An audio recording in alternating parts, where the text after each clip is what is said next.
One of the things that I deal with a lot are the marketing folks inside the organization who tell their executives, you need to be on Twitter. And you see reports that say only X amount of percent of these executives at enterprise organizations or these brands, only X percent are on Twitter or Facebook. And of course, that implies that you're supposed to then convince your executives to be on these social networks. But the answer isn't really whether or not you should because that's what everybody else is doing. It's because you should because it's the right thing to do or it makes sense for your organization. So to have a conversation like that, you have to have some street cred. So we have some street cred. We have a CMO at a major business-to-business company who's going to come up here and talk about why or why not executives should be on social networks. So would you please help me welcome to the stage Jonathan Becher, the CMO of SAP. Hey,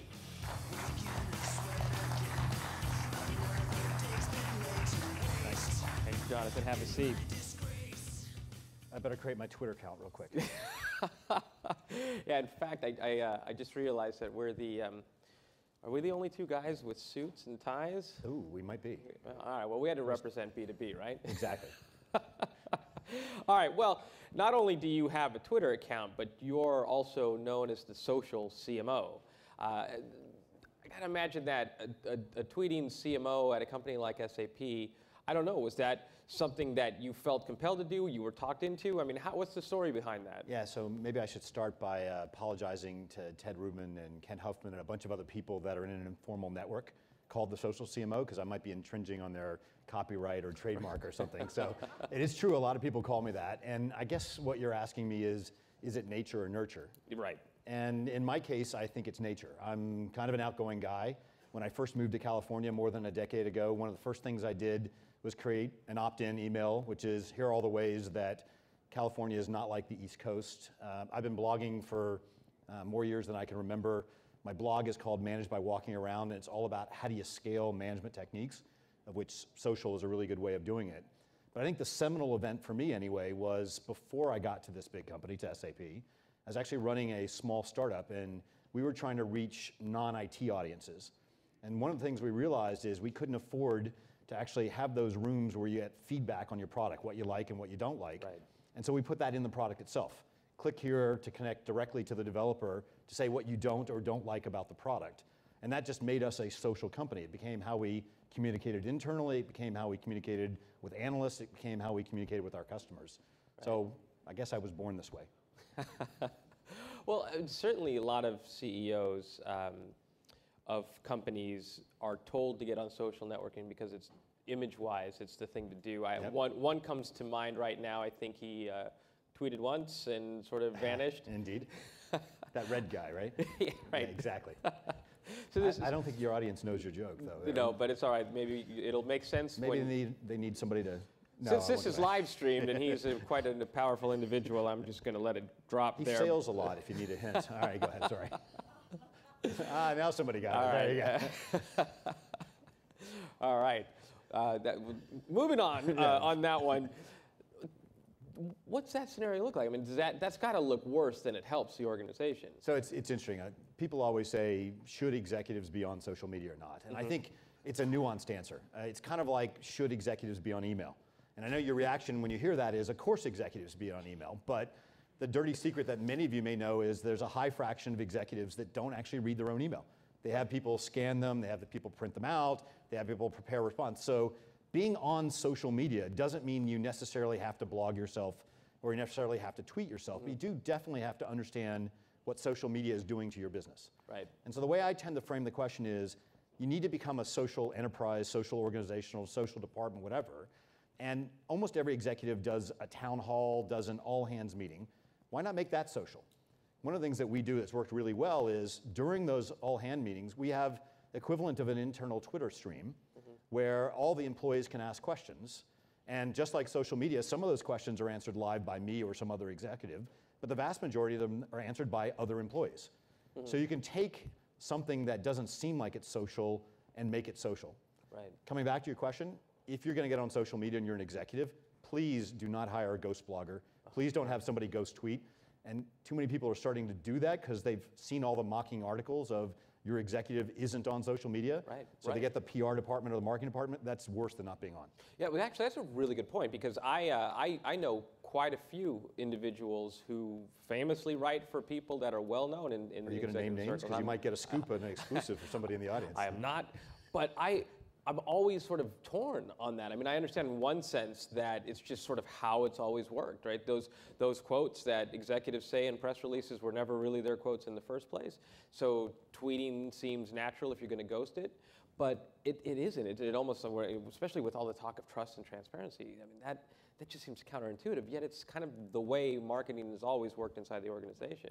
You know, people have different opinions on this. I'll give you my own personal one. Right. Is my handle, and I'm not trying to get more followers, but my handle is J Becher, Jonathan Becher, B-E-C-H-E-R, so that's me. So I can't have somebody else tweet on my behalf because that's me. Right. If I had chosen the handle SAP CMO, then maybe there's an argument that says somebody else can construct that because it's the voice of marketing of SAP, but even then I think it's dodgier than I'd like it to be. Now that is an interesting point because then it has a potential purpose or mission that could then be defined by everybody else, much like how you're blogging about your expertise. That's exactly right. And if I leave, it's still the SAP CMO as opposed to I leave, I'm still Jonathan Becher. Well, how do other executives in the organization sort of see you, as a social CMO? Are you leading the way for transformation inside the organization? Yeah, it's always difficult to say leading the way, but SAP itself has become a lot more social. We now have social products. Our own organization is social. I think the way to think about that is social isn't a marketing thing. It isn't a PR thing. It's an everything. Right. And what we like to think about is too often social has, in many organizations, and frankly, early on in us as well, was thought of as a way to get the message out. Just if I'm old enough to remember that, email was free. So instead of having to put the stamps on all the cards, we just sent out all the free emails. And that meant more and more emails, and pretty soon we got spam. And because people think of social media as a free way to communicate, we're getting really close to, I don't know, what is Twitter spam? Can we call that twam or something? I don't know what the right word is there. We just did. And I don't like to think of social media as a megaphone of getting the message out, but rather something you flip around. And I'm often quoted as saying social media is the world's ultimate listening platform. And until social media infects your support organization, your development organization, everything you do, when it becomes endemic, that's when I'm happy. So am I leading? No. Am I helping organize? Yes. Well, I got to imagine, too, that being a CMO, a very social CMO at a very large, visible company, that you are having interesting conversations with executives at other companies who are sort of frustrated. And what are the questions you get often, and how do you answer them? So, it's funny because almost always people say to me, social's a topic that CMOs talk about a lot, is how do I get more executive support for what I'm doing in social? And my answer is almost always, stop talking about social. And I apologize if you have social in your title, because I think if you ghettoize social and make it just the goal of more social, you're missing the point. So what we typically do is... You have so many tweetable moments. I just had to stop you and take that one in, ghetto. Yeah, don't ghettoize social. You can, maybe I'll see that on the Twitter stream when I get off stage. They maybe turn off my phone so I can't. Otherwise I'd be live tweeting myself from up there. So if I flip that around and say, what is your organization's goal? The overall company, your department, whatever it is, you probably have a strategy.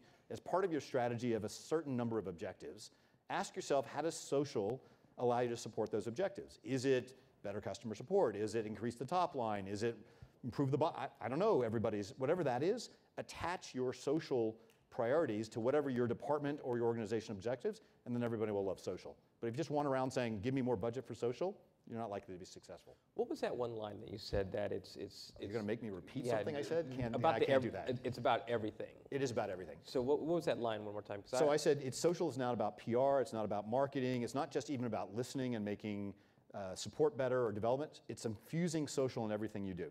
Right. I'll give you an analogy. A decade ago, maybe a little bit longer than that, I used to love how people ran around and say, look at my cordless phone, cordless phone, cordless phone, Everyone talked about the adjective cordless. After a while, you didn't need to say cordless phone anymore because nobody had the little cord on their phone anymore. It's just the phone. I think the same thing is happening for mobile phones. Pretty soon people will just say phone. You won't have to say mobile. That's where I want social to go. By saying social media, social support, social commerce, we're talking about an adjective that I don't think we'll need to talk about in another, and I don't know whether this is 3 years, 5 years, I won't put a timeline on it, but I want to embed it in everything we do and not just put it on top. Right, absolutely. In fact, I'm hearing digital, again, make its reemergence and often sort of... I thought digital was dead. That's kind of coming back to life. I don't know if it was reanimated like that horrible horror franchise, but that's another story. You got your own tweet there. Yeah. The Reanimator. social, as you said earlier, sort of like flipping it, where bringing information in as well, right? Yep. A lot of organizations can get value out of social media without ever having to say a thing. How is SAP, certainly you as a CMO, how's SAP turning social upside down and sort of bringing in the right types of insights? What are you learning about your customers? Because the one thing I hear often is that social media and business to business is maybe not a solid concept. We could spend how much time we have left just talking about it. So first of all, at least from my perspective, the arbitrary difference we as marketers, and I think there's a disproportionate number of marketers in the room, between B2B and B2C is arbitrary. Now, I know that the impulse buy of a can of cola is not exactly the same as a considered purchase of $1 million software product, but they're more similar than people give them credit. In the end of the day, big glass buildings don't buy software, people do. So it's all about how do you actually have engaging conversations with people. And so I don't talk about B2B or B2C or even B2B2C that people like to talk about. I talk about people having conversations with other people. Yeah. And the audience inside, and somebody mentioned in the previous panel segmentation, so we've gone big on segmentation, saying it's not our big glass building that's the customer, it's the people within the finance department, within the marketing department, within the HR department, and even within them, what do they need, and how do we segment their needs and their conversations, and how do we enable our employees to have real conversations so that your grandmother in Poughkeepsie, assuming your grandmother's from Poughkeepsie, can talk to them as well. And getting away from acronyms and techno-speak and all that, and just having a real-world conversation. If we can get to the people talking to people, and also people listening to people, that'll be the next generation of marketing, at least in my point of view. It's kind of like the move from B2B, B to B2C to P2P, people to people. And so Although I hate acronyms, so I'm not going to say P2P, but yeah, we have to give hashtagable moments. All right, hashtag P2P, fine. You can declare it. With the last couple of minutes that we have left, I would love for you to just share your best advice. So for the executives in the room, what can they take from this? For those watching, and also for those really sort of looking at their executives, how they can best help them. What advice do you have for both of those groups? So, well, I guess since I'm the head of marketing, I should say buy more SAP software, but no, this is not a panel about that. So I think for executives, the very first thing I'd say is walk the walk. We've been too much talking about social and not enough doing about social. So go in and update your LinkedIn profile. There are facts that say 80% of us haven't updated our LinkedIn profile in more than 2 or 3 years. That doesn't mean you're looking for a job. That just means you're going to do more networking, and you can do more networking if you have an updated profile. Get on Twitter, not necessarily to tweet, but get your social media people to give you 2 or 3 or 4 hashtags that you can monitor, even if it's about sports if you want, just so you get the idea of what's happening, because too many executives don't know it. And finally, probably the best advice if you're an executive, start an internal community. We haven't talked enough about employee engagement and how social can help employee engagement. One of the best things I did was start an internal marketing community where we have hundreds of conversations every week about, and these are not set by me, about what works, what doesn't work, information sharing. So at the executive level, it's walk the walk. At the everybody else level, I think the advice I'd probably give is embed social in everything you do, social first. Don't add it on, and a couple of simple examples is if you're building content, a lot of us still build content in PowerPoint or your favorite presentation tool, in Word, et cetera, and then try to figure out how to change it to make it tweetable, try to change it to how to make it blog-worthy, how to change it to make it work on your website. Don't do that. Start with the core of what you're trying to do, the social core, and then repurpose it for the physical presentation. And actually, speaking of presentations, probably everybody in this room gives a presentation or supports somebody else that gives a presentation. One of the things that we've done that's really changed our behavior fundamentally, because in the end, social is about culture, is we sit down to create a slide, we say, what do we want the audience to tweet after they've seen this slide? That gives us 140 characters to think about what the core message is. Once we know what the core message is, we literally create the tweet, and then we go, okay, so what's the graphic for this? What are the key bullets for this? Okay, what supporting video do we need for this? Okay, what are we going to drive them back onto the website if they tweet? I mean, if you build, and whether you want to use Twitter or some other tool, doesn't really matter, but if you force yourself to be social first, you have much more impact. Yeah, wonderful. Walk the talk, social first. Those are the 2 pieces of advice. All right, well, I would love to keep you on stage longer, but I have to make a call on my cordless phone. So, Jonathan, thank you so much for joining us. Thanks, Brian.